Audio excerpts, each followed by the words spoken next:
সান্তোসের মাঠে সেদিন যেন ফিরে এসেছিল পুরনো এক উৎসবের আমেজ।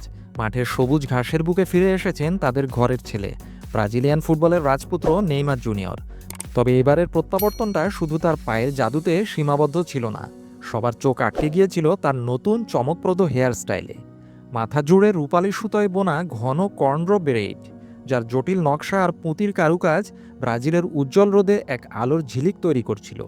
এই নতুন রূপে নেইমার যখন মাঠে নামলেন, তখন শুধু ক্যামেরার ফ্ল্যাশই ঝলসে ওঠেনি, অনলাইন দুনিয়ায় ভক্তদের মধ্যেও শুরু হয়ে গেছে আলোচনার ঝড়। মাঠের এই নতুন রূপের মতোই নেইমারের ব্যক্তিগত জীবনেও বইছে এক আনন্দের হাওয়া। গত 5ই জুলাই তার ঘর আলো করে এসেছে চতুর্থ সন্তান, ফুটফুটে কন্যা মেল। এই ছোট্ট মেলের আগমনে নেইমারের পরিবারে এখন খুশির ছড়াছড়ি। তার বড় ছেলে দাভি লুকা, প্রেমিকা ব্রুনা বিয়ানকার্ডির সঙ্গে তার কন্যা মাভি, যে এখন বড় দিদির ভূমিকায়, সবাই মিলে নেইমারের জীবনকে ভরিয়ে রেখেছে ভালোবাসায়। এছাড়া আমান্ডা কিম্বার্লির সঙ্গেও তার মাভি নামে আরেকটি কন্যা রয়েছে। মাঠের বাইরে এই পারিবারিক সুখী হয়তো তাকে প্রেরণা যোগাচ্ছে এক কঠিন লড়াইয়ের জন্য।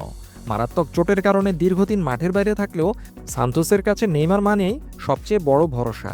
তিনি শুধু ফিরেই আসেননি, 2025 সাল পর্যন্ত ক্লাবের সঙ্গে চুক্তি বাড়িয়ে বুঝিয়ে দিয়েছেন তার শৈশবের এই ক্লাবকে খাদের কিনারা থেকে টেনে তোলাই তার একমাত্র লক্ষ্য। কাজটা মোটেই সহজ নয়। ব্রাজিলিয়ান লিগে সান্তোস এখন 12 ম্যাচে মাত্র 11 পয়েন্ট নিয়ে 15তম স্থানে ধুঁকছে। এমন কঠিন সময়ে একসময়ের বার্সেলোনা তারকার এই দৃঢ় সংকল্প আর উপস্থিতি যেন দলটির জন্য এক নতুন ভোরের আশা জাগাচ্ছে।